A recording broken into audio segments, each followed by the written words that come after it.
O que tem de filho do diabo mercenário atrás de púlpito hoje engravatado, de Bíblia na mão pregando, falando Jesus, Jesus. O que tem hoje é impressionante. Parece que Pedro estava assistindo uma televisão. Impressionante. Inigualável essa revelação. Amém. Evangelho de João, no capítulo 8, diz: Entretanto, Jesus seguiu para o Monte das Oliveiras. Ao amanhecer, ele voltou ao templo, e todo o povo achava-se ao seu redor. Então ele se assentou e lhes ensinava. Os escribas e fariseus trouxeram até ele uma mulher surpreendida em adultério. Forçaram-na a ficar em pé no meio de todos.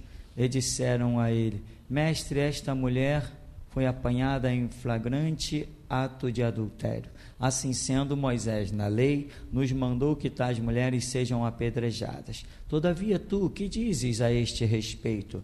Eles falavam assim para prová-lo e terem alguma coisa do que o acusar. Mas Jesus, inclinando-se, escrevia na terra com o dedo, como se não tivesse ouvido. Porque insistiram na pergunta, ele se levantou e lhes disse: Aquele que dentre vós estiver sem pecado, seja o primeiro a lhe atirar uma pedra. E novamente inclinou-se e escrevia na terra. Então aqueles que ouviram isso, sendo convencidos por suas próprias consciências, foram se retirando, um por um, começando pelos mais velhos até o último. Jesus foi deixado só, e a mulher ficou em pé onde estava. Quando Jesus se ergueu, não vendo a ninguém mais além da mulher, disse a ela: Mulher, onde estão aqueles teus acusadores? Ninguém te condenou? Disse ela: Ninguém, Senhor. E assim lhe disse Jesus: Nem eu te condeno. Podes ir e não peques mais. Amém, irmão? Podeis sentar.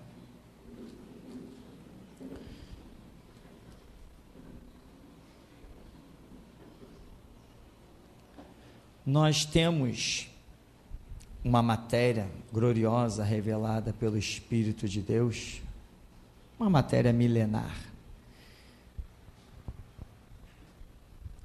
chamada simbologia. E esta matéria ela é impressionante. Nós temos que aplicar simbologia em tudo. O próprio Senhor Jesus falou por parábolas, né?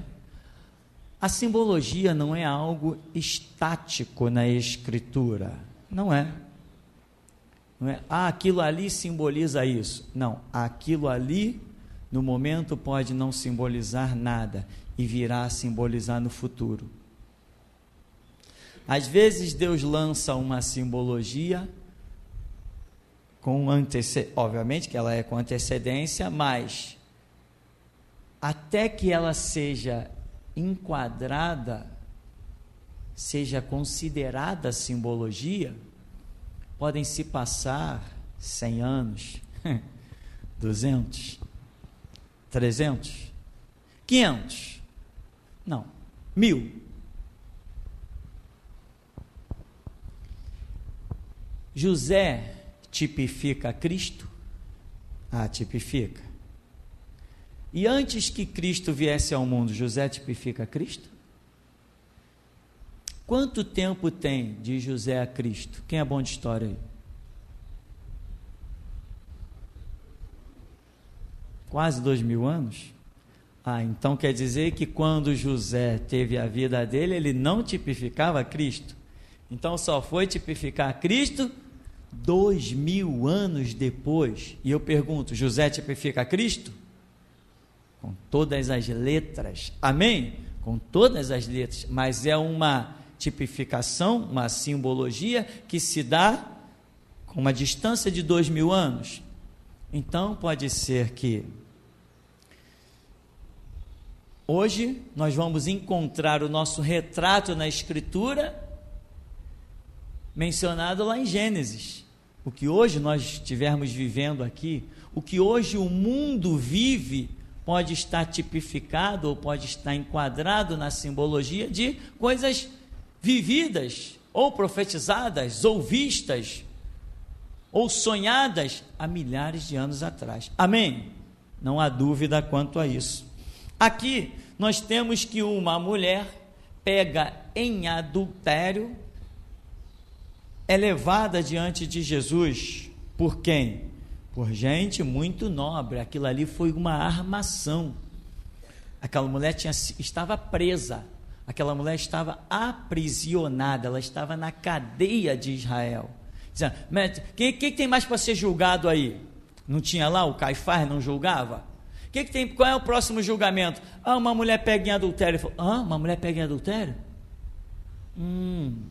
Então não tem jeito. A lei de Moisés diz que ela tem que ser apedrejada. Tem testemunha, tem prova. Ela foi pega no próprio ato adulterando. Foi o marido dela que a entregou. Ela foi pega no próprio ato adulterando. Então, a lei de Moisés diz que tem que ser apedrejada. Mas esse Galileu não vai mandar ninguém apedrejar uma mulher em praça pública. Pelo que eu tenho ouvido desse cara, ele não vai mandar apedrejar ninguém em praça pública. Então nós temos aqui a grande oportunidade de mostrar para o povo que ele é contra a lei de Moisés. Pegamos Deus, quero ver para onde Deus vai fugir agora. Ser humano é ridículo, né, irmão? Se o ser humano não se olhar no espelho e não ver que foi feito do pó e da cinza, ele vai se tornar cada vez mais ridículo. Mas e se ele não mandar apedrejar? Ora, se ele não mandar apedrejar, ele não vai mandar apedrejar. O povo todo, Israel, vai ver que não tem que seguir esse camarada. Não, mas se ele manda apedrejar, como é que fica? Ora, se ele mandar apedrejar, o povo vai ver que ele não é tão bonzinho. Ele é igual a nós. Mandou apedrejar a mulher, então ele é igual a nós. Pegamos ele, ele não tem para onde fugir. Ou ele manda apedrejar, ou ele não manda apedrejar. Encerrou-se a história. Aí foi lá. Quem levou essa mulher? Guardas, escribas, gente da elite, gente que está ali em volta de Caifás. Não foi qualquer um, pega ali 2 pessoas qualquer do povo e leva lá até ele. Não, foi gente de elite a apresentar essa mulher. Quem essa mulher pode representar? Essa mulher pode representar a própria igreja, certo? Quando Jesus se manifesta na sua ressurreição, ele encontrou uma mulher. Como é que ela se chamava? Maria Madalena, que diz que ele tinha expulsado quantos demônios dela? 7 demônios. Aí aquela mulher ali representa quem? Na porta do túmulo? A igreja, porque era uma mulher resgatada de um ato horrendo. Então aquela mulher representava a igreja, os gentios. Israel era tido como nação santa, não era representado por uma mulher prostituta. Nós, igreja gentílica, nós somos representados pelas mulheres prostitutas, aquelas que estavam completamente desprezadas, sem a lei, e Jesus resgata.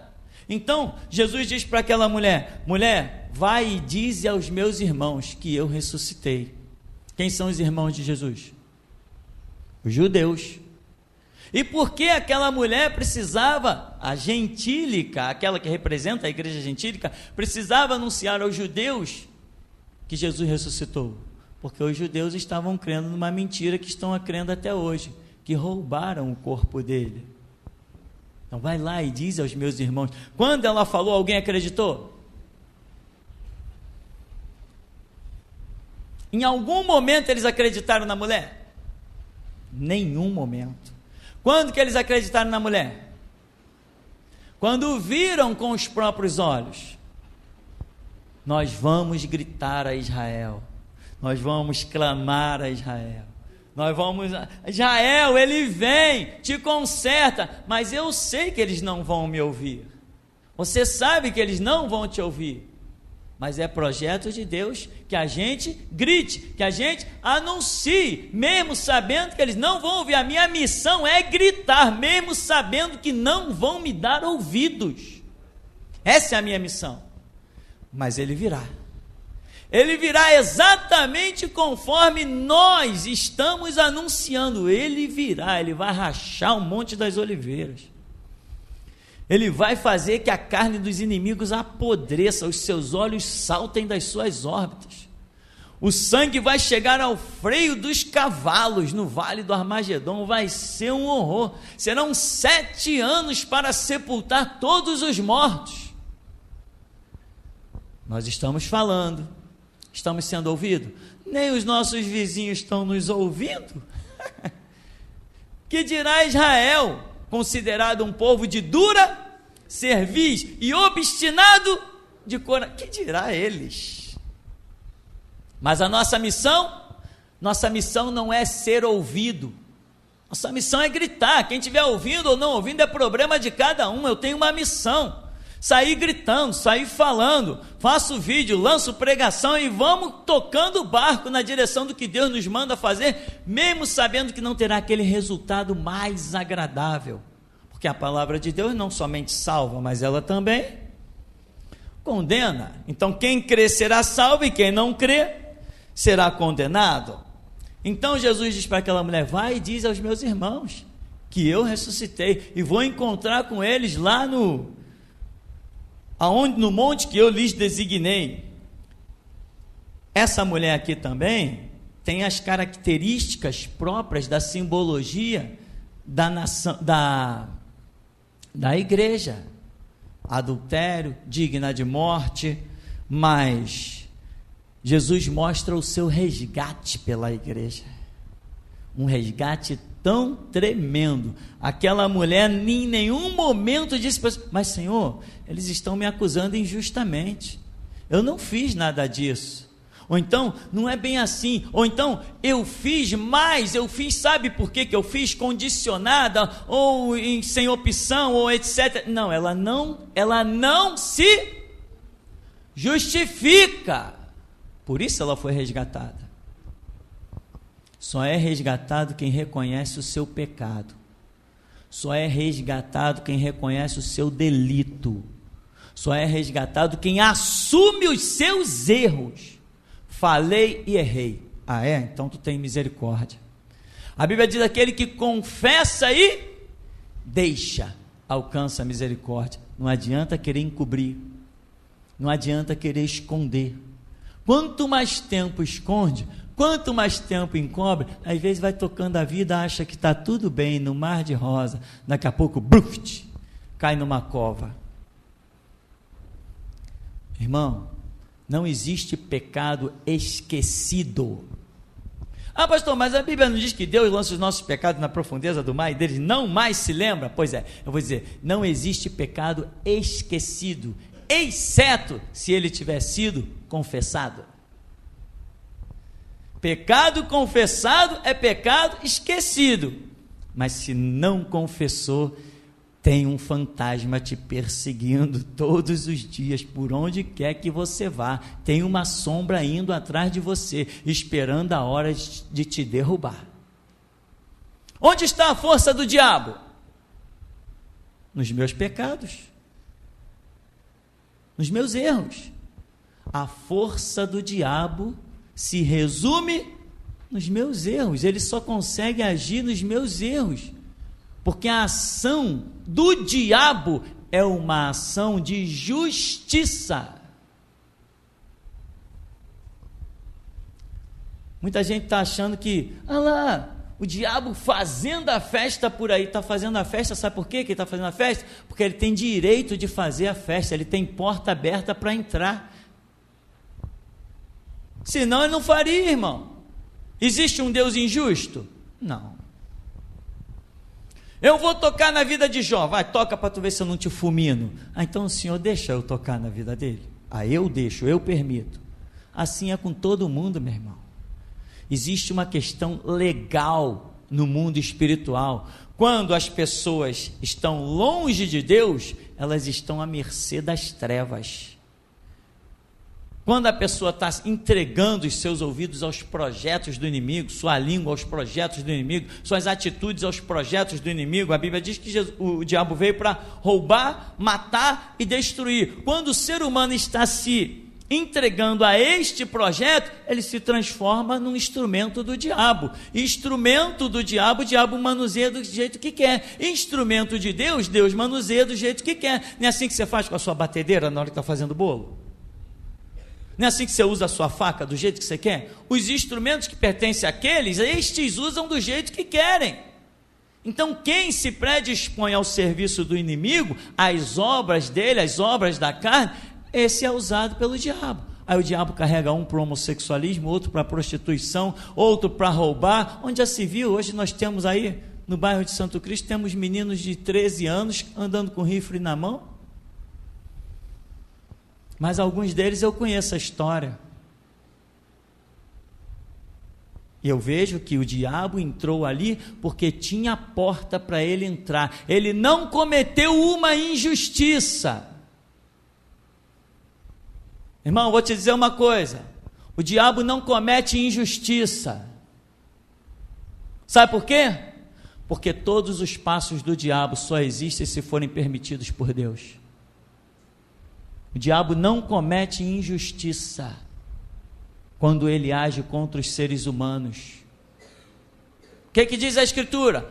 Porque não receberam o amor da verdade para serem salvos, Deus lhes permitirá a operação do erro e do engano. Quando o diabo age, não é injustiça. Quando o ser humano se redime, Deus vai e o resgata. Mas se ele não se redimir, o diabo massacra. E isto não é injusto. Se Deus não quisesse que o diabo operasse sobre a terra, desde a sua rebelião, ele não teria deixado nem o diabo pisar no Éden. Ele deixou porque ele tem projeto com o diabo sobre a terra. Digo mais, se o diabo não tivesse se rebelado, ainda assim Deus teria suscitado alguma coisa para provar os seres humanos, para provar se eles o amam, para provar se eles cultivam dignidade, honra e caráter, e se são dignos de herdar a glória do Todo-Poderoso. Mas sem ser provado, ninguém jamais ficará dentro do reino de Deus. Todos os anjos foram provados, inclusive na rebelião de Lúcifer.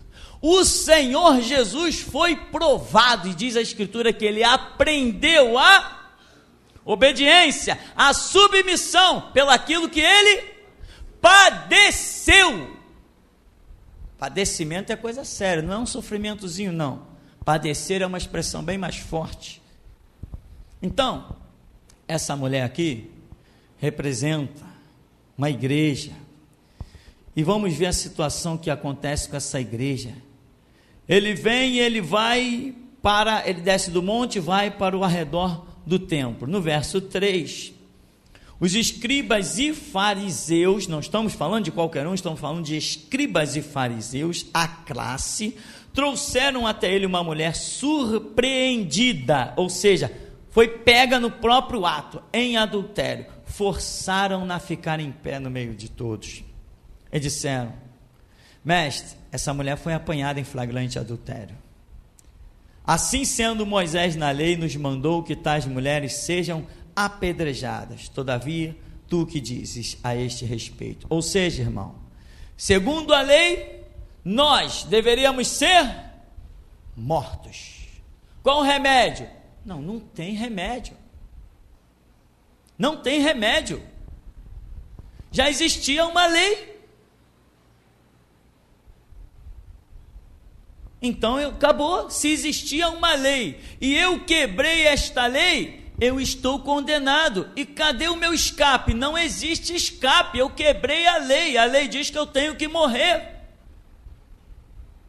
Porém, o que dizia a lei? Sem derramamento de sangue, não há remissão de pecado. Então, se eu não vou morrer, alguém tem que morrer no meu lugar, mas a lei tem que ser satisfeita com o derramamento do sangue. Jesus fez o milagre. Jesus fez o impossível.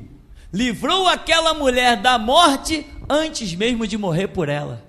Ele ia morrer por ela depois e já estava livrando. Tem coisas que só Jesus faz. Só esse Deus tremendo, essa onisciência gloriosíssima. Eu estou para morrer por aquela mulher ali, então eu vou livrar ela agora.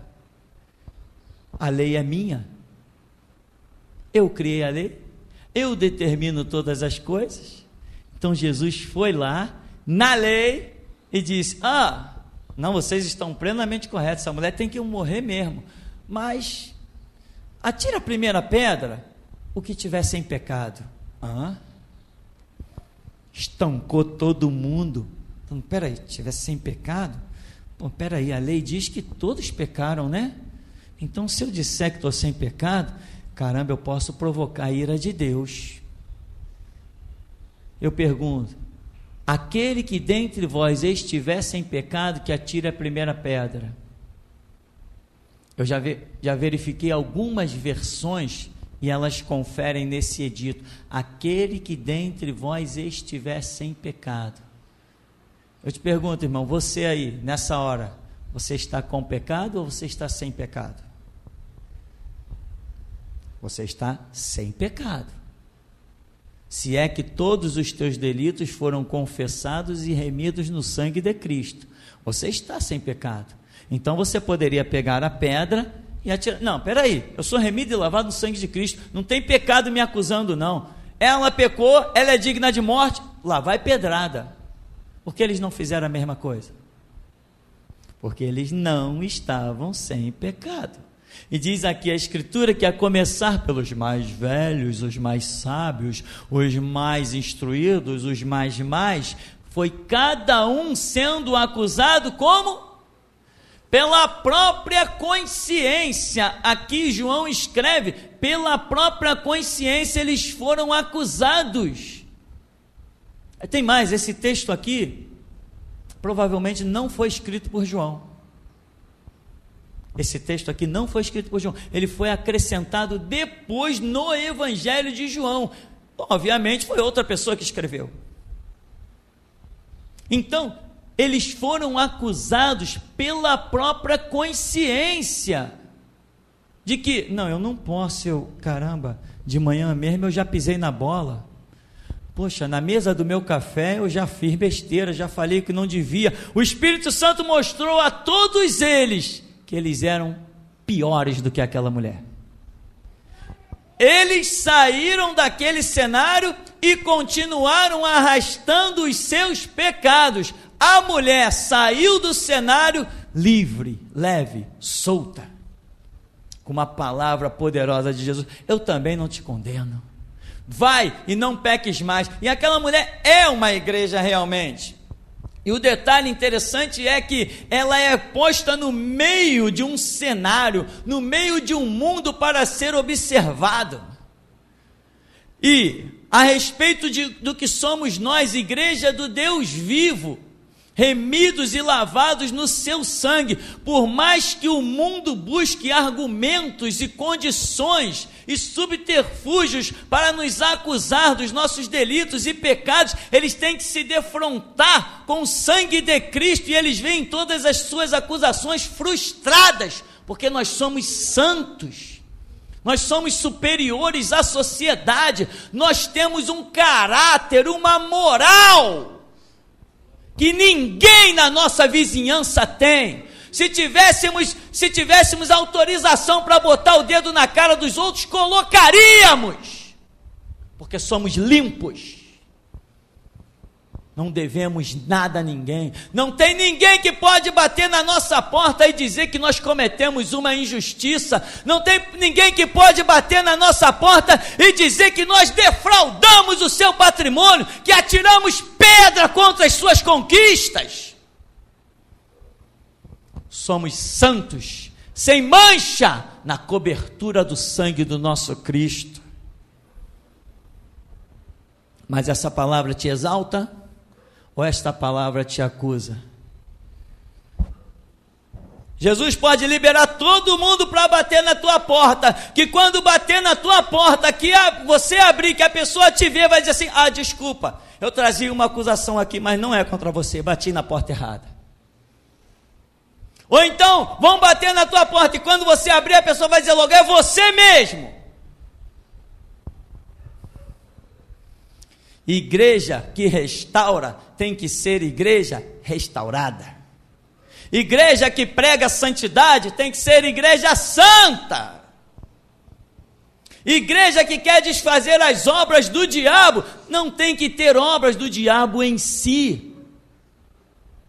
Somos a luz do mundo, somos o sal da terra, somos o chicote da sociedade, somos o chicote do planeta Terra, meu irmão. Um chicote defeituoso não dá certo, tem que estar limpo, cristalino. E aí diz, escriba aos fariseus, essa mulher foi surpreendida e forçaram-na a ficar em pé no meio deles. Jesus disse, eles disseram, mestre, foi flagrante adultério.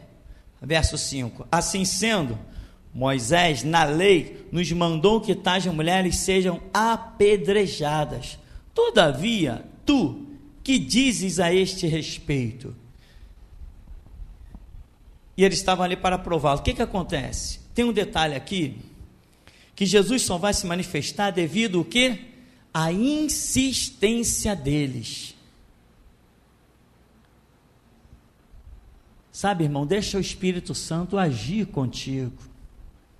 Põe a tua inteligência e sabedoria de lado, porque inteligência e sabedoria só funcionam debaixo da batuta do maestro chamado Espírito Santo. Todos os seres humanos são inteligentes, e apesar das suas inteligências, eles são classificados como loucos. Então, cuidado, tenha paciência com as suas ações e atitudes. Para, pensa, eleva os pensamentos ao alto. Não recebeu nada? Vai tomar um refrigerante, vai beber uma água, vai passear, vai dar uma volta, porque Deus só fala na hora que Ele quiser falar. Ele só fala na hora que Ele julga preciso falar. Deus não tem precipitação, porque Ele é quem muda os tempos e as estações. Se Ele quiser parar o universo, Ele para e nós não vamos nem perceber que parou. Eles foram lá e eles só iam desenvolver a ação deles depois de quê? Depois da resposta de Jesus. Mestre, assim, Jesus pegou, olhou para eles, voltou, sentou no chão, ficou brincando ali no chão, escrevendo no chão. Mas mestre, tu não vai dizer nada. Estão dependendo de mim? Jesus continuou escrevendo lá no chão. Eles não foram lá para prová-lo? Eles não foram lá para tentá-lo? Ele ficou escrevendo. Mas mestre, é ato de adultério. Olha os testemunhas. Tu não vai dizer nada e tal. Jesus já tem a resposta. Irmão, não tenha pressa de falar. Aprenda a ter a graça, o domínio do Espírito Santo. Já houve casos aqui nesse ministério que eu fui pressionado. Irmão, pressionado entre aspas, porque aqui no ministério quem manda sou eu, né? Aqui quem manda sou eu, mas eu fui pressionado. E aí tu não vai fazer nada? Mas não. Mas por que tu não vai fazer nada? Porque Deus não me mandou fazer nada. Mas tem que ser feita alguma coisa.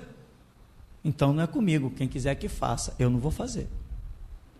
Mas não vê o lógico, não vê o óbvio, não vê isso, não vê aquilo. Eu digo assim, vi isso tudo muito antes de você. Mas entre eu ver que uma ponte vai cair e receber a direção para ir lá escorar, são duas coisas diferentes. Não é porque Deus me mostra alguma coisa que está me mandando fazer outra. Então, irmão, não aceita pressão. Mestre, aí, o que tu dizes? E desde quando nós estamos aqui, irmão, para dar resposta às pessoas na hora que eles querem? Servimos a homens por acaso ou servimos a Deus? Homens nos dizem a hora que vamos falar? Homens nos dizem a hora que vamos agir?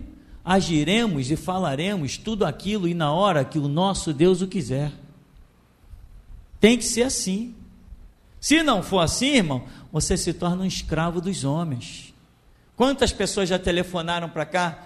Pastor, Aqui é fulano de tal que está falando, né? Nós temos muitos ouvintes da rádio e tal, pessoas que recebem CD, ouvem a mensagem, aí ligam para cá, e pastor, que eu ouvi a mensagem, não sei, eu estou passando por problema, eu queria que o pastor orasse por mim pelo telefone, que eu tenho certeza que o pastor orando, Deus vai operar na minha vida. Irmão, desculpa, mas eu não oro por telefone. Mas o pastor está me negando uma oração. Irmão, dá licença, eu estou ocupado. Eu oro a hora que eu quiser, por quem eu quiser. Ninguém me diz que hora que eu vou orar. Eu não sou servo de homens, eu sou servo de Deus. Isso se comprova quando eu dou a primeira retrucada. Irmão, eu não oro por telefone. Irmão, eu oro por telefone, mas não por qualquer um. Eu oro por telefone quando eu sinto o mover do Espírito para orar pelo telefone. Agora tem gente que determina o que vai ser feito e quer me incluir. Não, eu vou lá para ter uma oração pelo telefone. Está me incluindo nos seus planos. Eu só entro nos planos feitos por Deus, não entro em planos feitos por homens. Assim você tem que ser, irmão. Cuidado. Poxa, você é servo do Deus vivo, né? Você é crente. Vamos lá, vamos a lugar nenhum. Eu só vou aonde o meu Deus me manda ir. Mas você não é crente? Você não tem poder? Sou crente, tenho poder, piso na cabeça do diabo, mas só piso quando Jesus me manda pisar. Senão tu vira um escravo de homens. Já viu alguns ministérios que tem por aí? Pastor, fazer uma visita ali. Pastor, fazer uma visita aqui. Pastor, fazer uma visita não sei aonde. Aí o pastor chega na igreja. Irmão, desculpa aí, hoje eu nem pude parar para abrir a Bíblia. Tive que fazer 6 visitas, irmãos, nas ovelhas. Estou aqui cansado e tal. Ué, e é assim que tu vem cultuar a Deus? Tem alguma coisa errada nisso aí. Se tu não está em condições de ir para trás de um púlpito, desce e deixa Deus botar outro. Agora, fica por aí dando uma de almofadinha de casa em casa e depois vem querer dizer que isso é grandioso. Que eu visitei 10 lares, meu irmão. Só tem glória naquilo que Deus nos manda realizar. Se Deus disser assim, vai para a rede tomar suco de laranja e ouvir música, eu vou chegar aqui, irmãos, eu passei o dia inteiro na rede, tomando suco de laranja e ouvindo música, foi glorioso, porque Deus mandou. Esse negócio de mostrar trabalho que Deus não mandou realizar, isso é palhaçada. Que nem um bando de irmãos que tem por aí. Irmão, que eu fui fazer a visita lá no presídio, irmão. Irmão, quem te mandou ir no presídio? Não, irmão, mas a Bíblia não diz que nós temos que ir. Irmão, não quero saber o que a Bíblia diz. Eu quero te dizer quem te mandou ir no presídio. Me dá uma prova que Deus te mandou entrar no presídio. Não, que eu fui fazer visita no hospital. Tá, Deus te mandou ir lá no hospital? Me diz um sonho. Você teve um sonho? Não. Você teve uma visão? Não. Algum profeta apareceu? Não. Deus falou contigo? Não. Então para de palhaçada. Está indo no hospital para quê? Se ninguém te mandou ir lá. Não somos servos de homens e não fazemos obras para aparecer diante de homens. Somos servos do Deus vivo e é aquilo que Ele nos manda será feito.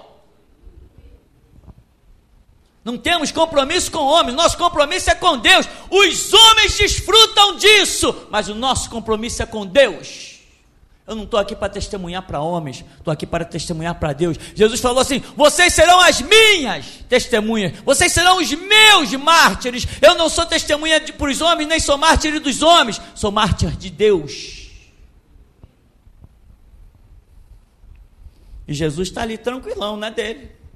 Vocês querem a minha resposta? Então espera aí que eu vou tomar um café. Mas peraí, a situação é emergente. Que nada, não tem nada de emergente. Quando Deus está no controle, meu irmão, não tem nada de emergente. Deixo-vos a paz. A minha paz vos dou. E não vou lá dou como o mundo. Como é que é as coisas do mundo? As coisas do mundo, meu irmão, é horário britânico, é no relógio, é no tempo, é no combustível, é na noite, é no dia. A noite vai cair, o dia vai nascer. Isso é o mundo. Mas quando o projeto é de Deus, não faz diferença se é sol, se é chuva, se é noite, se é dia, porque Ele é o que domina sobre o globo da terra. Ele tem todas as coisas na palma da sua mão e nós somos como gafanhotos. Aí ele diz, verso 6, eles falavam assim para prová-lo e terem alguma coisa do que o acusar, mas Jesus, inclinando-se, escrevia na terra com o dedo, como se não tivesse ouvido. Porque insistiram na pergunta, ele se levantou e lhes disse, aquele que dentre vós estiver sem pecado, seja o primeiro a lhe atirar uma pedra. Novamente, inclinou-se e escrevia na terra. Então aqueles que ouviram isso, sendo convencidos por suas consciências, foram retirando-se, um por um, começando pelos mais velhos até o último. Jesus foi deixado só, e a mulher ficou em pé onde estava. Repara que o escritor diz, começando pelos mais velhos até o último. Por que o escritor frisa, começando pelos mais velhos até o último? E alguns dizem, começando pelos mais velhos, alguma versão, até os mais novos. Os mais novos para a gente, nós imaginaríamos crianças, adolescentes. Pois bem, todos sentiram o peso do pecado sobre as suas vidas. O mundo está condenado, o mundo jaz no maligno, todos eles sentiram o peso, mesmo os jovens, os mais jovens, eu posso imaginar ali, pessoas de 11 anos, para serem contados nessa lista aqui, pessoas de 11, 12 anos, já sentindo terrivelmente o peso do pecado sobre as suas vidas, e afastaram-se também. Nenhuma criancinha pegou a pedra para jogar contra a mulher, ou seja, não há ninguém lá no mundo com autoridade para estender o dedo na direção da igreja. Igreja somos nós, cada um de nós, não é templo. Não há ninguém lá fora que possa me acusar. Todo que se levantar contra mim, a Escritura diz, toda ferramenta preparada contra ti não prosperará, e toda língua que se levantar contra ti em juízo, tu a condenarás. Esta é a herança dos servos do Senhor, e a sua justiça que vem de mim, diz o Senhor. Tem alguém te acusando? Alguém já te acusou com uma seta e você cravou 500 no peito dele? Ou você aceitou a acusação? Ou a acusação te feriu? Se a acusação te feriu, você não é igreja. Porque igreja não sofre acusação do mundo. Igreja santa, imaculada, está acima, anda no mover do Espírito. Como diz aquele ditado popular, né? O que vem de baixo não me atinge. Então, irmão, retiraram-se até os mais novos. Imagina, eu gosto daqueles filmes, né? Aqueles filmes que encenam Jesus, aí mostra Jesus ali, mostra um monte de gente velha, uns já até arrastando a perna de pedra na mão, e as criancinhas também vai lá, pega algumas pedras e se aproxima da mulher, e as crianças ficam assim com aquela sobrancelha de cara de irritada, doida para jogar pedra, e fica que daqui a pouco Jesus diz assim, aquele que tem dentre vós não tem pecado, atire a primeira pedra. Aí os mais velhos olham assim assustados, aí largam as pedras, aí vão se arrastando de volta para o seu canto. As crianças veem que estão ficando sozinhas, larga a pedra também, vai embora. Você tem ideia de quem somos nós? Você tem ideia de qual é o projeto de Deus com a sua vida? Você tem ideia que Deus quer te fazer brilhar de tal maneira que atrai a atenção de todos para você, e por mais que queiram te destruir, ninguém consegue. Jesus está sempre dizendo: não, eu estou contigo, eu te livro das pedradas, eu te livro dos dardos inflamados do maligno, eu te livro das investidas das trevas, eu te livro dos abismos, eu te livro das profundidades, das alturas, da largura, eu te livro de tudo. Tu és meu, remido no meu sangue. Entenda o valor do que é isso, irmão.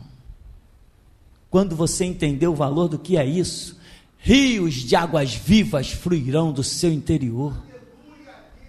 Quem quiser sabedoria e verdade virá até você. E quem não quer sabedoria e verdade vai dizer assim: eu odeio aquele irmão. Porque é isso que está escrito: Pai, eu lhes dei a tua palavra e o mundo os odiou. O mundo, quem quiser sair do mundo virá até você, e quem não quiser sair do mundo vai te odiar e vai desejar pegar na alça do teu caixão. Mas a ironia do destino diz que você, de longe, contemplará o cortejo dos mortos. É assim que será? Sem dúvida que é assim que será. É hora de nós zombarmos da morte, irmão. É hora não, já passou, mas ainda há tempo de se recuperar. Você tem que demonstrar para esse mundo quem é você em Cristo Jesus. A fé que você tem. E a bala perdida? Para quem? Não, irmão, o perigo.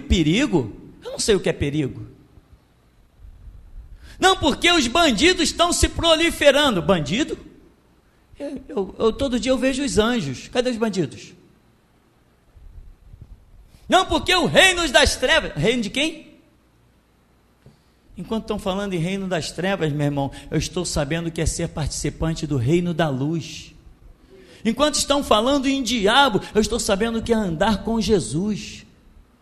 Você tem que demonstrar a diferença do que há na sua vida pela remissão e o resgate de Cristo Jesus.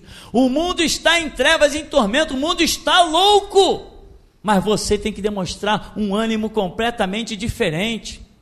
As pessoas estão dizendo por aí: está mal as coisas, está terrível. Você diz assim: não, eu tenho que andar de fé em fé e glória em glória. Porque a minha casa está passando dificuldade. Não, a minha em Cristo Jesus não está. Ele tem dado o pão enquanto eu durmo. De manhã é só sentar à mesa. É isso que a Bíblia diz? Se é isso que a Bíblia diz, é assim que tem que ser. Se não for assim, irmão, se essa é uma promessa feita à igreja e você não está desfrutando isso, você não está sendo igreja. É óbvio. Ou então Jesus é um mentiroso. Seja todo homem mentiroso, Deus, porém, sempre verdadeiro. Quando Jesus se ergueu, não vendo a ninguém mais, além da mulher, disse a ela: mulher, onde estão aqueles teus acusadores? Ninguém te condenou? Disse ela: ninguém, Senhor. Assim lhe disse Jesus: eu também não te condeno. Podes ir. E ela foi andando. Quando ela foi andando, Jesus disse: ei, você aí. Ela parou, olhou para trás. Ele disse: vai e não peques mais. Já tentaram te apedrejar? Já quiseram acabar contigo? As chamas vieram te destruir? As águas te aniquilarem? O Senhor levantou a sua voz? A terra se derreteu? O Senhor dos exércitos foi contigo? A sua vara e o seu cajado te consolou?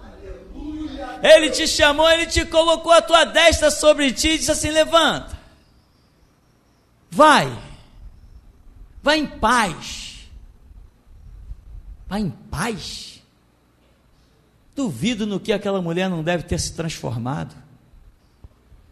Ela estava para morrer, e um estranho deu-lhe a vida, e depois ela ouviu quem era aquele estranho. Uma mulher dessa, depois que ouviu falar que depois de morto Jesus ressuscitava, ela disse simplesmente o seguinte: creio e aposto a minha vida, porque Ele também ressuscitou a mim. Amém, meu irmão? Ela não estava morta lá no delito dela, ela não ia ser aniquilada. Ele não ressuscitou essa mulher. Só pode reinar com Cristo aquele que for a sua semelhança, a um servo cabeceiro igual ao seu Senhor Jesus Cristo, para declarar: todo o poder me é dado nos céus e da terra. Ele morreu e ressuscitou, a sua igreja é igualzinha. Se não morrermos e ressuscitarmos, nunca diremos: todo o poder me é dado nos céus e na terra. Pastor, isso não é uma utopia? Não, meu irmão, não é utopia. Eu oro e abalo as regiões celestes. Quando eu oro, o diabo sai correndo, demônios não sabem aonde se esconder.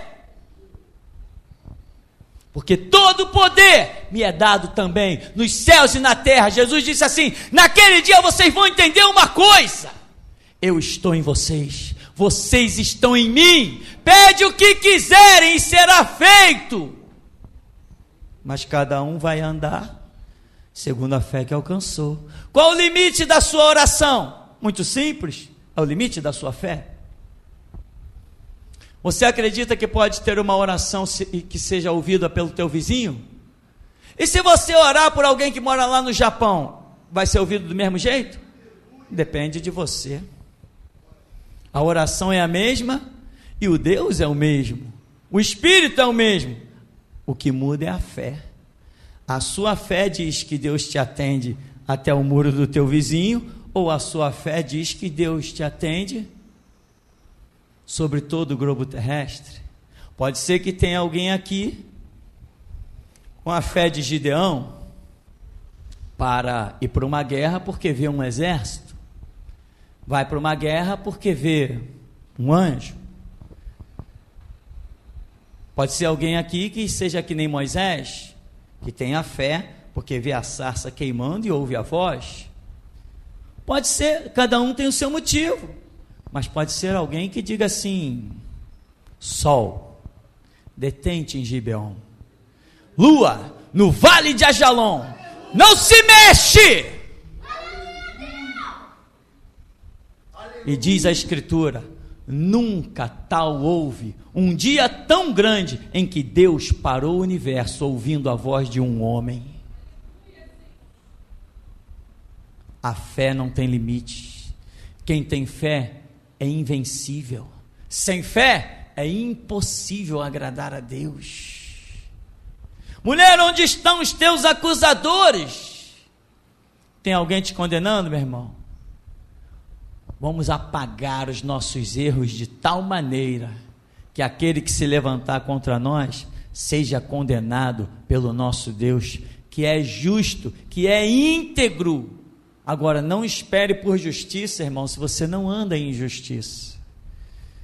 Ou melhor, não clame por justiça se você não anda em justiça, porque o alvo de Deus será você. Já teve uma pessoa aqui, um grupinho que passou aqui pelo ministério, e esse grupo: pastor, estou clamando por justiça. Pastor, estou clamando para Deus fazer justiça nessa causa. E eu dizia assim: coitado desse cabra, quando Deus fizer a justiça, ele está ferrado. Não deu outra. Deus fez justiça e ele se ferrou. Que papo é esse, meu irmão, de clamar por justiça e dando uma de Beto sem braço, dando uma de inocente, fazendo de conta que eu não sei dos meus delitos, que eu não sei dos meus erros? Por acaso eu sou uma mula, eu sou um cachorro, eu sou um corvo, eu sou uma águia, eu sou um animal que não reconheço as minhas próprias atitudes? Que justiça é essa que eu clamo? Dando uma de inocente, eu estou certo por quê? Porque eu digo que eu estou certo. Eu só estou certo quando o Espírito Santo diz que eu estou certo, e estar certo é fazer o que ele diz que é certo, não o que eu acho que é certo. Eu quero justiça, Mas antes de clamar por justiça, eu tenho que me olhar no espelho. Se tem mancha nas minhas vestes, ao invés de clamar por justiça, eu tenho que clamar por misericórdia. Até aqui nos tem ajudado o Senhor.